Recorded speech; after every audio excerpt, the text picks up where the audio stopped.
มื้อนี้มามองเอลินสิพาทุกคนมาเฮ็ดเมนูนี้กินไปพร้อมๆกันอีกตื่มเนาะนั่นก็คือซีนดอดว่านลุงพะบางเนาะไปลุงพะบางนี่บอกเลยว่าไปงานดองหรือว่างานสร้างสรรค์หยังนี่จะเฮ็ดเมนูนี้ขึ้นอยู่โต๊ะจีนตลอดเลยเนาะทุกคนขั้นตอนทับอิฐเฮาก็จีไปเตรียมซีนกันเลยเนาะหมักซีนหมูซีนงัวได้หมดเนาะแล้วก็หั่นให้ได้ตามหลวงซีน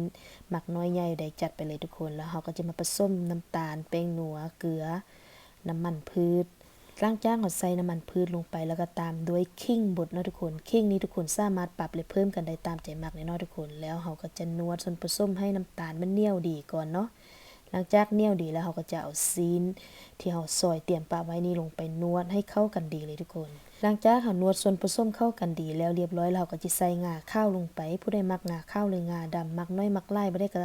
ใส่ไปได้ตามใจมักเลยเนาะเราก็จะนวดส่วนผสมให้เข้ากันดีหลังจากเรานวดส่วนผสมเข้ากันดีแล้วเรียบร้อยเราก็จะหมักซีนี้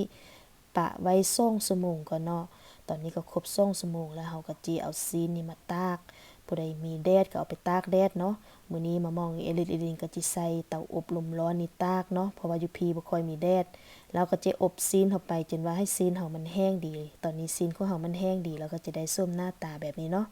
สีสันสวยงามเนาะใส่เตาอบตากจังซี่นะทุกคนเพราะว่าปลอดภัยจากแมงวันเนาะกูซีนแล้วเรียบร้อยเราก็เจ็ดมาตั้งหม้อน้ำมันเราก็จะซีนลงไปทอดแล้วเราก็จะทอดซีนดอดของเฮาไปให้จนสุกเลยเนาะตอนนี้ซีนดอดของเฮามันก็สุกแล้วเราก็จะเอาขึ้นไปพักให้เสด็จน้ำมันกันเลยทุกคนสูตรมามองเอลินก็เขียนไว้ให้หน้าคลิปเด้อถ้าไผจดบ่ทันก็หยุดวิดีโอแล้วแคปเอาหน้าจอแล้วก็จดเอาเนาะทุกคนเนาะสูตรนี้บอกเลยเนาะว่าแซ่บติดใจแน่นอนเลยทุกคนเห็นแล้วก็อย่าลืมพากันกดไลค์กดแชร์กดติดตามให้กำลังใจมามองเอลินกันเด้อทุกคนสำหรับคลิปนี้ไปละบ๊ายบาย